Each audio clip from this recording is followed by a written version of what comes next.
qat'iyat va mana shunaqa uchrashuvlardan keyin rosa ruhlanib hayotimni o'zgartirib tashlayman deb uyga borib nimadir yozasizlar. 86% odam mana shu yerdagi dunyo statistikasi shu. 86% odam bir haftada unutib yuboradi shu narsa. Faqat 14% darsni olib ketish mumkin. Ya'ni gap bizni bitta kurs bo'yicha, bitta yo'l bo'yicha, bitta yo'nalish bo'yicha shaxdam qadam bilan yo'lga chiqishimiz emas, oxirgacha mana shu yo'lda tura olishimiz ham muhim ekanda. O'shaning uchun qat'iyatli bo'lish, maqsadga, niyatga sodiq turish, bilmadim endi Xudo bir bergan insonlarda bo'ladi. Ustozlarimiz aytishardi, Allohdan hadeb ilm deb ilm so'rayvermasdan muhabbat ham so'ranglar, ixlos so'ranglar. Chunki ixlos bo'lmasa, muhabbat bo'lmasa ilm foyda bermaydi. Hadeb suv so'rayvermasdan chanqoqlik ham so'ranglar derdi. Ko'chma ma'noda. Ya'ni mana shu kafilga suv sepadigan bo'lsa, singib ketmaydi deb bergan. Tushunasizmi? Suvning borligi bu yo'qdi degani emas, yerga. Tuproqqa sepsangiz singiydi deb. Ana shunday tuproq bo'lishni ham so'ranglar deb aytishardi. Bunga juda kattaroq, kengroq soatlab gapirsa bo'ladigan ma'nosi borki, qat'iyatli ichki olov yonib buni o'chmay turishi Alloh bergan tavfiqdan bo'ladi. Agar o'zgaryaptimi, bilingki, siz yo'q bilan aloqangizni ancha uzib qo'ydingiz.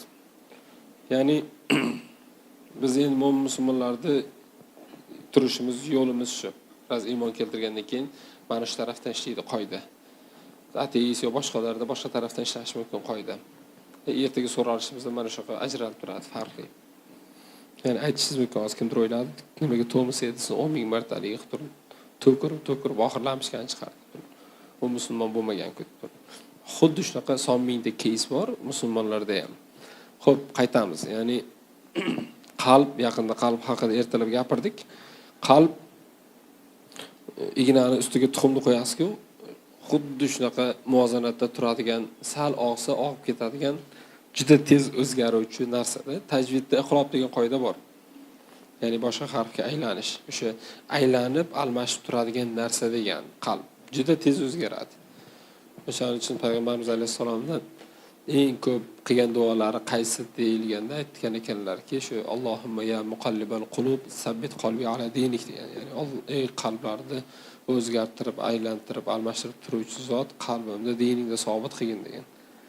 Endi odamlarda eng afzali bo'lgan zot shunaqa duo qilib turganda, siz bilan men o duoni har nafas olganda qilishimiz kerak degan. Ya'ni qalbirdan bir narsaga ixlos qaytib, o narsani muhim deb bilmasam, aktualligini siz uchun yo'qotsa, u ishni ming zo'rlasangiz ham o'zingizda qilishingiz qiyin bo'ladi. Muhabbat, har bir narsaning asosida muhabbat yotadi deydi Hazrat Rumiy. Sabab siz yaxshi ko'rgan narsangizni, yaxshi ko'rgan o'yiningizdir, yaxshi ko'rgan kinoyingizdir, soatlab ko'rishga tayyorsiz. Mana El Clasico ko'radiganlar kechasi soat 1 da qo'yadimi, 2 da qo'yadimi, kechqurun ko'radi. Lekin kechqurun soat 2 da tahajjudga turish yoki kechqurun 2 da turib kitob o'qish o'ta og'ir sizga. Nimaga?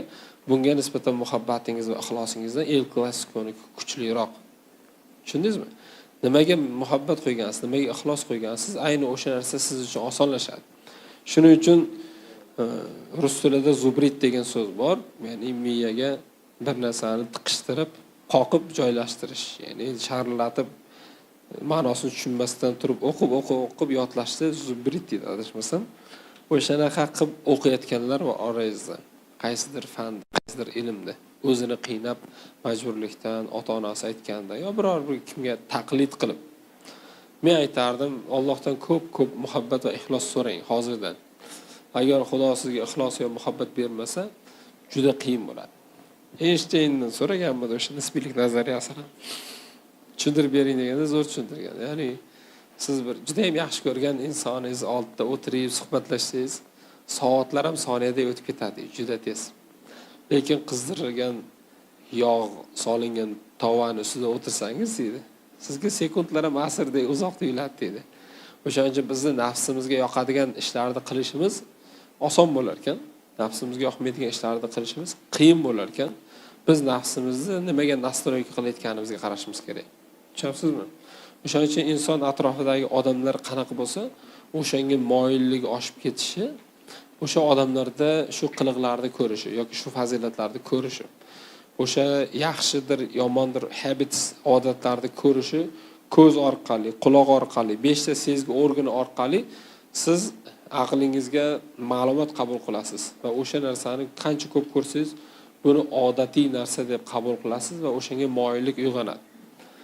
Endi qaysidir sohada qat'iyat bilan turaman, men marramda oxiriga yetaman deydigan odam ayni o'sha odamlar bilan ko'proq muloqotda bo'lib turish kerak. E'tibor berganmiz, Cambridge kelsangiz, 5 yerda darsga yarim soat qolganda rosa dars qilish kelib ketadi-da.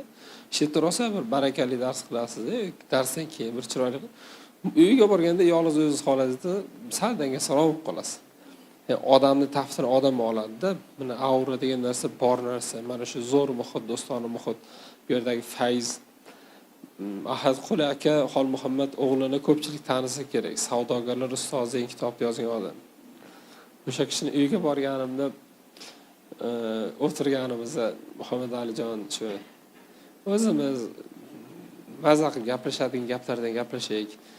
Baligimda hisob kitob yoki ko'chani gapi yo biznes bo'lsin, boshqa bo'lsin, ishga oid narsalar gaplashmaylik. Nimaga desam, men yaqinda bir o'qib qoldim. Mana devorlar 300 yilgacha ma'lumot saqlaydi ekan deydi. Mana masalan, u endi yangiligi qolmadi, suvda xotira bor, ha?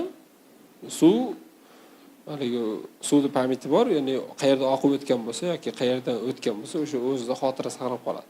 Xuddi shunaqa materiyada ham xotira bo'lar ekanki, sen bilan bu yerda ishda gaplashsak, sen ketgandan keyin mana shu ishga oid narsalar miyamga kirib, balki alg'ov-talg'ov bo'lib, uyda ham rohatim bilmay qolaman. Shuning uchun men bitta prinsip qilganman, uyda absolyut ishda gaplashmayman, ishda absolyut uyda gaplashmayman degan. Ya'ni oniy lahzada yashash degan narsa bor. Ko'pchiligimizda mana shu muammo borki, o'qishga kelsak uyda o'ylab o'tiramiz, uyga borsak o'qishda o'ylab o'tiramiz. Mana shularni plus-minus to'g'ri qo'yish kerak birinchi o'rinda. Keyin boyaga aytganimiz muhabbat degan narsani, ishq, ixlos degan narsani, ya'ni maqsadga nisbatan, kasbga nisbatan, ilmga nisbatan Allohdan so'rash kerak ekan. Va bu yo'g'iga qat'iyat uzr sal ko'proq gapirib yubordim, hozir ketaman. Nima? Qat'iyat haqida, qat'iyatli bo'lish juda bir ulug' fazilat. Juda ulug' fazilat. Bitta maqsad yo'lida chekinmasdan faqat oldinga intilish ulug' fazilat, buyuklarga xos fazilat. Ana shularga o'xshash uchun ko'p mashaqqat bo'ladi, ko'p sinov bo'ladi. Bunga tayyor turish kerak. Yuragi kattaroq bo'lish kerak. Li Kuan Yu'ni 3-dunyodan 1-dunyoga degan kitob bo'lardi. O'shanda zo'r gap aytganda, bu odam Malayziyani bosh vaziri, Singapurda bosh vaziri bo'lgan. 1965-yildan taxminan 93-yilgacha 30 yil ichida Singapurda eng dabdala, eng bir orqada qolgan 3-dunyo qashshoq davlatidan rivojlangan davlatiga olib chiqib qo'ygan odam. Juda qisqa muddatda. Shuna bir gapi bor. Siyosatga kiradigan odam boshini kundaga qo'yib keyin kirish kerak degan. Agar qattiq qo'l bo'lmasa, qat'iyatli bo'lmasa, gapirgan gapiga javob bermaydigan erkak siyosatga kirgandan ko'ra deydi, uyda o'tirib paypoq to'g'igani yaxshi degan gapi bor shu odamda. O'shaning uchun qat'iyat haqida kemangizni yoqingda jangga kirishing. O'sha mashhur voqea bu. Juda ham kichkina qo'shinlik kema kelib tushganda o'zidan bir salkam bir necha baravar ko'proq lashkar kutib oladi-da, shunda hamma haqiqatda qo'rqib, shashlari tushib qoladi. Shunda lashkar boshi nima ish qiladi? Kemani yoqib yuboradi.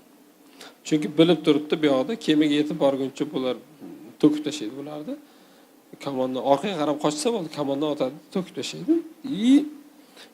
Kemasini yoqib yuborib, bari o'ladiganda kemani yoqishga buyruq beradi. Kema yongandan keyin yo o'lasan, yo qolasan deb jangga kirishganda juda bir katta o'sha yerda zafar qozonishgan, juda ham bir mashhur tarixiy voqea.